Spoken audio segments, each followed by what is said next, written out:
জামালপুরে বিএনপির ভারপ্রাপ্ত চেয়ারম্যান জনাব তারেক রহমান কর্তৃক ঘোষিত রাষ্ট্রকাঠামো ৩১ দফার প্রশিক্ষণ কর্মশালা অনুষ্ঠিত। জামালপুর প্রতিনিধি তথ্যচিত্রে দেখুন বিস্তারিত। গতকাল সন্ধ্যায় জেলা বিএনপির সাবেক সাংগঠনিক সম্পাদক শামীম আহমেদের আয়োজনে স্থানীয় বকুলতলা চত্বরে প্রশিক্ষণ কর্মশালা অনুষ্ঠিত হয়। এ সময় সংক্ষিপ্ত আলোচনায় তিনি বলেন, আগামীতে নেতৃত্বে আসার জন্য রাষ্ট্র মেরামত সহ রাষ্ট্রকে আগামী প্রজন্মের কাছে সুন্দরভাবে তুলে ধরার লক্ষ্যে তারেক সাহেবের কোনো বিকল্প নেই, অর্থাৎ ধানের শীষে কোনো বিকল্প নেই। নেতৃত্ব আসার জন্য একটি মাত্র উপায়, রাষ্ট্রকে মেরামত করার লক্ষ্যে রাষ্ট্রকে সুন্দরভাবে আগামী প্রজন্মের কাছে তুলে ধরার জন্য তারেক সাহেবের কোনো বিকল্প নেই।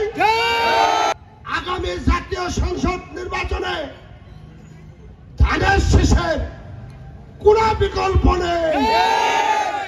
বিএনপির ৩১ দফা দাবি নিয়ে আগামী সংসদ নির্বাচনে মানুষের দ্বারপ্রান্তে পৌঁছানোই আমাদের লক্ষ্য।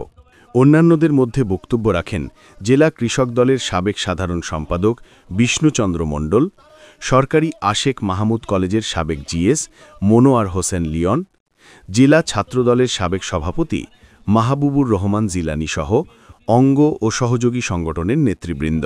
কোন সেনাবাহিনী, কোন পুলিশ বাহিনী, কোন ক্ষমতাধর অস্ত্র বাহিনী দ্বারা এই দেশকে আর দখল করতে পারবে না, যদি তারেক রহমান এই ৩১ দফা বাস্তবায়ন করতে পারে।